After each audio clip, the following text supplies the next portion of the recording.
Assalamualaikum warahmatullahi wabarakatuh. Halo anak-anakku semuanya, kelas 12 ya.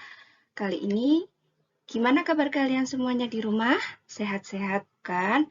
Oke, pasti pada happy ya belajar di rumahnya ya. Oke, karena dengan kebahagiaan itu kita akan menambah rasa syukur kita atas semua kenikmatan yang telah Allah berikan kepada kita. Dan dengan bahagia, imun kita akan bertambah ya. Oke anak-anak, sebelum kita belajar bersama saya, Bu Lulu Mas Uda, pengajar matematika di SMKNU Miftahul Huda Kepanjen. Sebelum kita belajar, kita berdoa dulu ya. Bu Lulu yang mimpin, berdoa dalam hati, mulai. Berdoa, selesai. Oke, kali ini kita akan belajar tentang namanya peluang. Ini materi peluang yang ada di sekolah kita itu materi kelas 12 ya. Peluang. Nih. Next. Nah, pada materi peluang, kompetensi dasarnya itu yaitu materi yang harus diterima oleh siswa kelas 12 yaitu menganalisis kaidah pencacahan, permutasi, dan kombinasi pada masalah kontekstual. Untuk keterampilannya, keterampilan yaitu menyajikan penyelesaian masalah kontekstual berkaitan dengan kaidah pencacahan, permutasi, dan kombinasi. Kemudian ada tujuan pembelajaran. Setelah mempelajari materi peluang, diharapkan siswa mampu menganalisis kaidah pencacahan, permutasi, kombinasi pada masalah kontekstual. Ini ya, tujuan kita belajar tentang peluang. Next. Ada indikator pencapaian kompetensi. Untuk materi peluang ini ada 3 indikatornya, yaitu yang pertama, menganalisis kaidah pencacahan pada masalah kontekstual. Yang kedua, yaitu menganalisis permutasi pada masalah kontekstual. Yang ketiga, yaitu menganalisis kombinasi pada masalah kontekstual. Nah, itu indikator pencapaian kompetensi. Materi peluang. Next.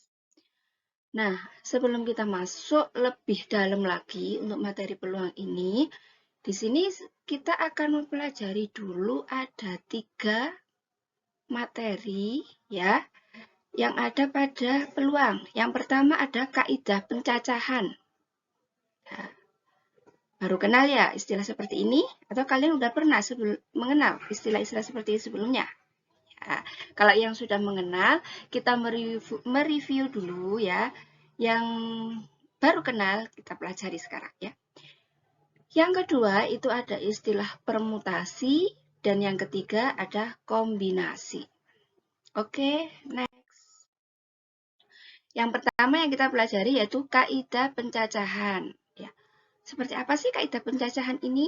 Nah, ini ada suatu permasalahan anak-anak. Permasalahannya ini gambar apa ya? Kira-kira kalian bisa tahu belum? Ini gambar apa nih? Sebelum kita baca di teksnya. Ya, ini seperti pemilihan gitu ya. Ya, tepat sekali kalau kalian menebak tentang pemilihan. Ini pemilihan apa? Kalau di sekolah pasti ada pemilihan OSIS, pemilihan panitia kegiatan gitu ya kalau di sekolah. Nah, untuk masalah dari gambar ini, di sini ada keterangannya. Contoh permasalahan. Kaidah pencacahan, 2 orang anak dipilih sebagai ketua dan wakil ketua OSIS dari 6 orang calon terbaik di sekolah. Dewan Kehormatan dibentuk untuk melaksanakan tugas tersebut. Dewan Kehormatan terdiri dari perwakilan tiap-tiap kelas dengan membawa aspirasi kelas. Misalkan calon-calon itu adalah Roni, Agus, Winnie, dan Bimo.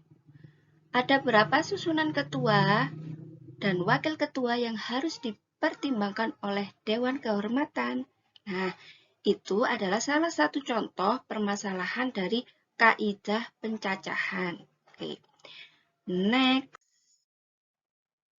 Kaidah pencacahan. Apa sih kaidah pencacahan itu?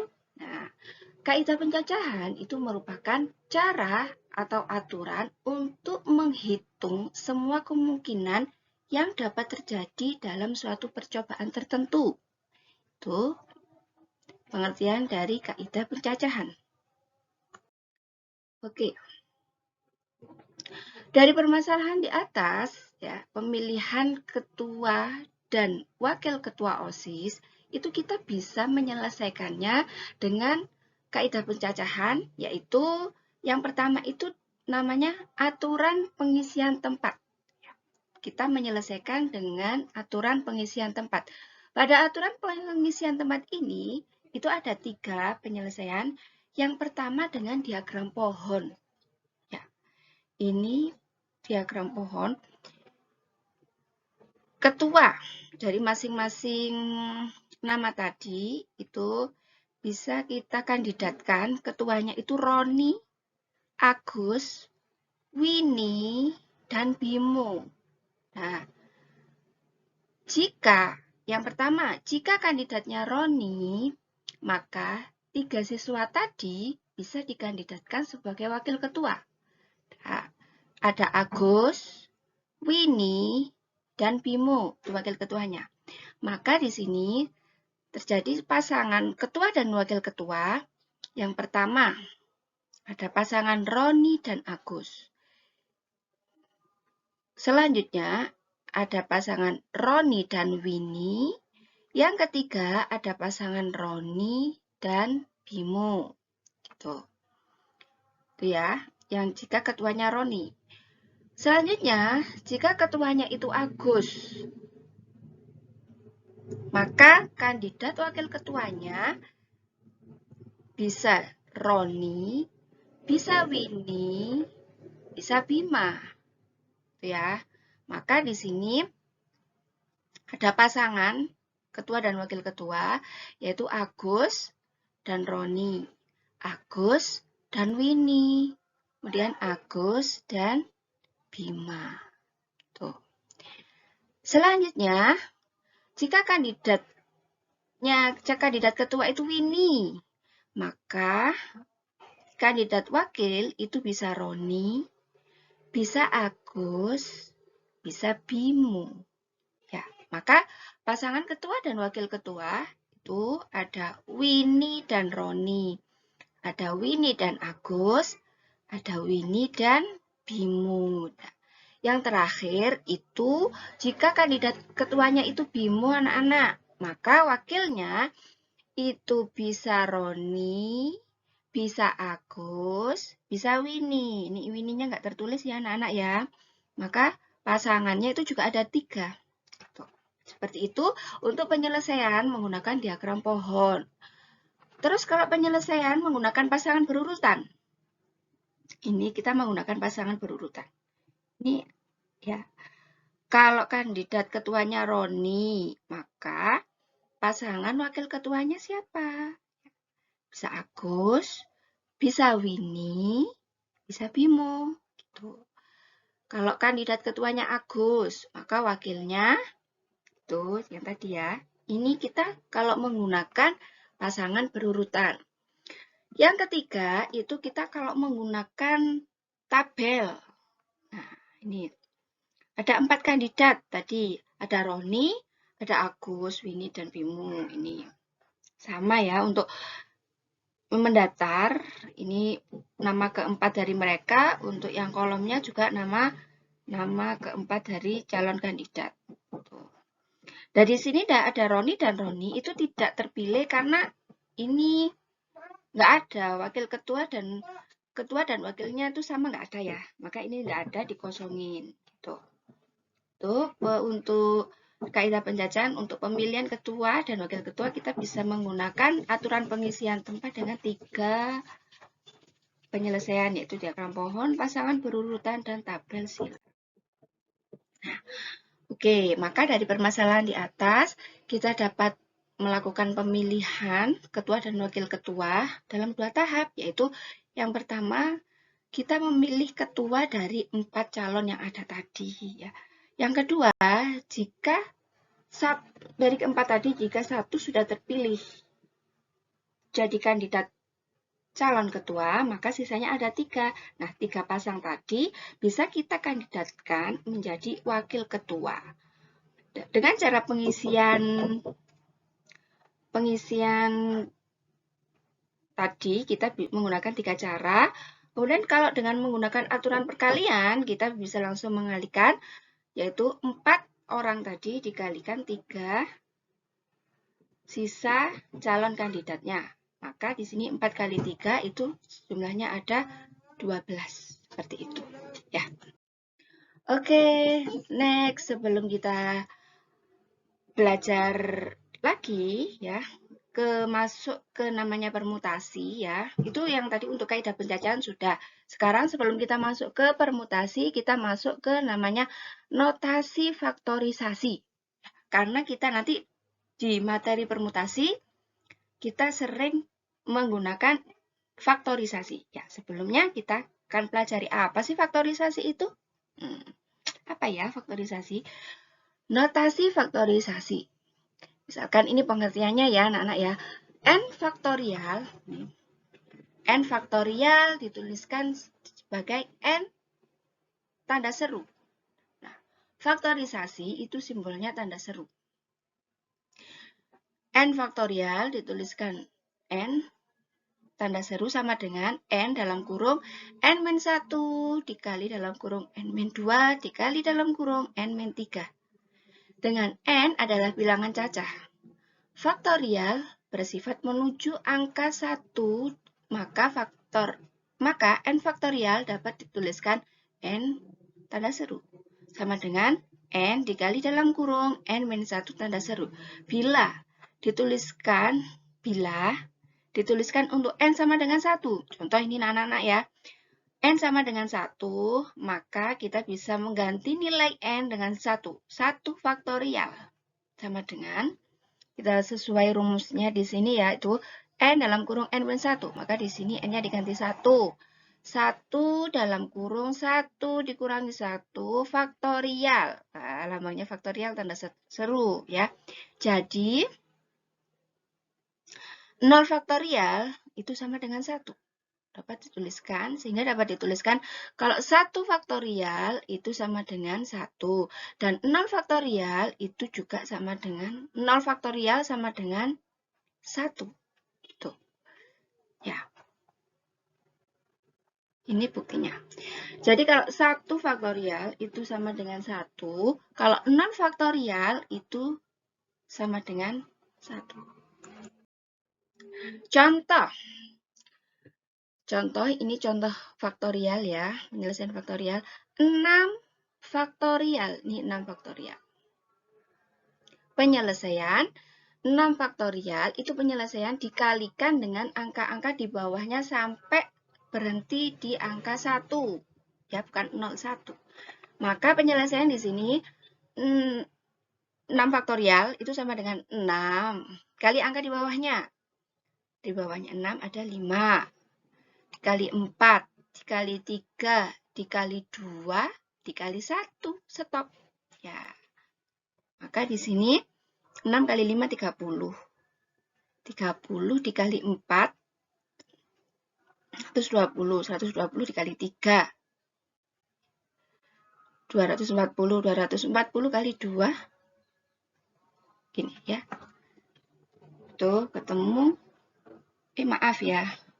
6 kali 5, 30. 30 kali 4, 120. 120 dikali 3, 36.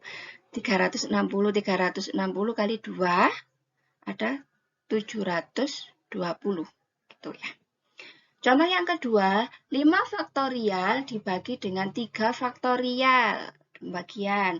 Maka penyelesaiannya untuk 5 faktorial difaktorialkan dikali dengan angka di bawahnya sampai 1. 5 kali 4 kali 3 kali 2 kali 1. Untuk yang 3 juga gitu. 3 faktorial dikalikan dengan angka di bawahnya. 3 kali 2 kali 1. Nah, untuk hasilnya anak-anak ya, karena di sini penyebut dan pembilang ada angka yang sama. Angka yang sama apa aja? 3, 2, 1. Ini bisa kita bagi Maka yang nggak dibagi itu ada 5 kali 4. Hasilnya 20. Mudah bukan? Nah, tinggal satu yang belum diselesaikan, 7 faktorial. Ini kalian bisa coba ya, anak-anak ya, 7 faktorial.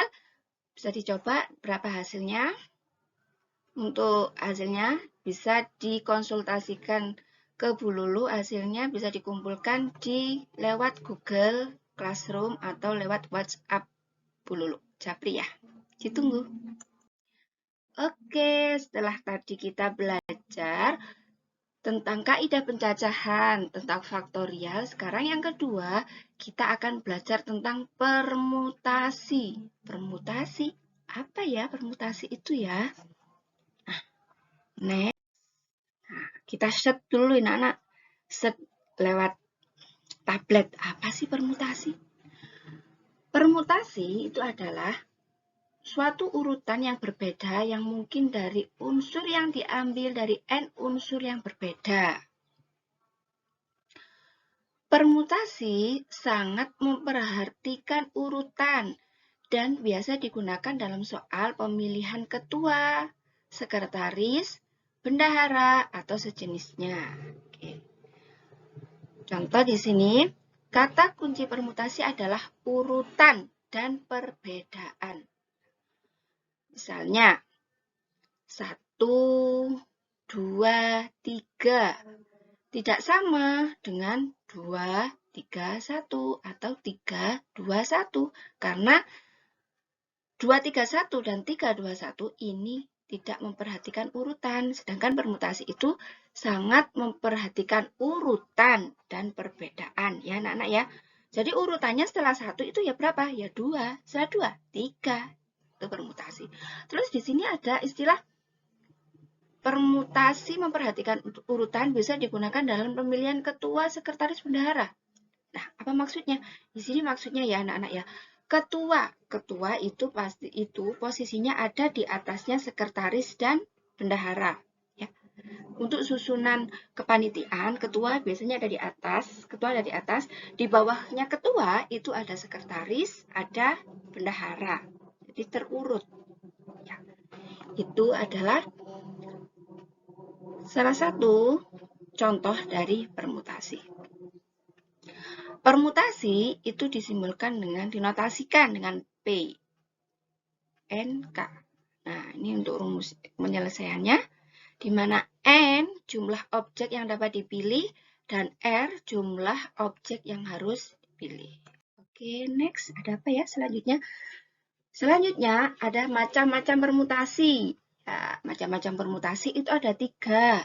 Ada permutasi tanpa pengulangan, ada permutasi dengan pengulangan, dan selanjutnya ada permutasi siklis. Tuh.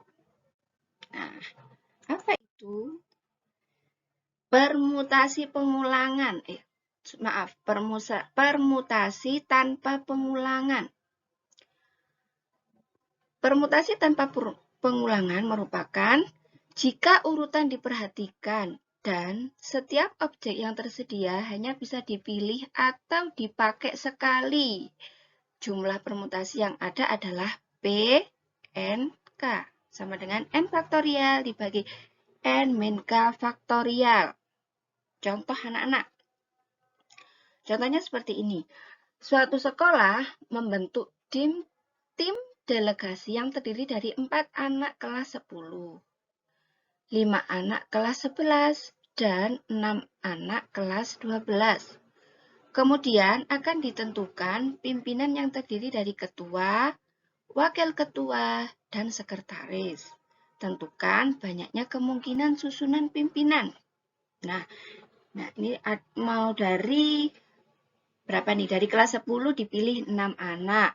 Dari kelas 11 dipilih 5 anak. Dari kelas 12 dipilih 6 anak. Ya, maka jumlah anaknya yang mengikuti pemilihan ada berapa? 4 tambah 5, 9 tambah 6, 15. Akan dipilih dari ke-15 anak tadi, akan dipilih ketua, wakil ketua, dan sekretaris. Maka ini contoh dari permutasi. Maka cara menyelesaikannya, jumlah kandidatnya Tuh, dari masing-masing kelas ada 15. Kemudian yang dipilih itu ada 3. Maka penyelesaian permutasinya n faktorial dibagi n min k faktorial. Maaf ya, ini ada faktorialnya ya anak-anak ya. Belum dulu tulis. Maka sama dengan 5 faktorial dalam kurung 15 dikurangi 3. Ternyata ini juga belum ada isinya anak-anak. Jadi tugas siswa ini nanti mengisi penyelesaian dari contoh permutasi tanpa pengulangan. Sama nanti pengumpulannya bisa lewat Google Classroom atau Japri lewat WhatsApp dulu ya. Tuh. Next, ada permutasi dengan pengulangan. Permutasi N elemen yang mengandung K elemen yang sama. Secara umum, permutasi dari N elemen yang mengandung P elemen yang sama, Q elemen yang sama, atau R elemen yang sama adalah nih, P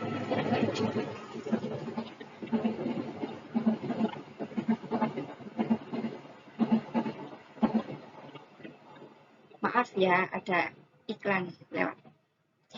Ini ada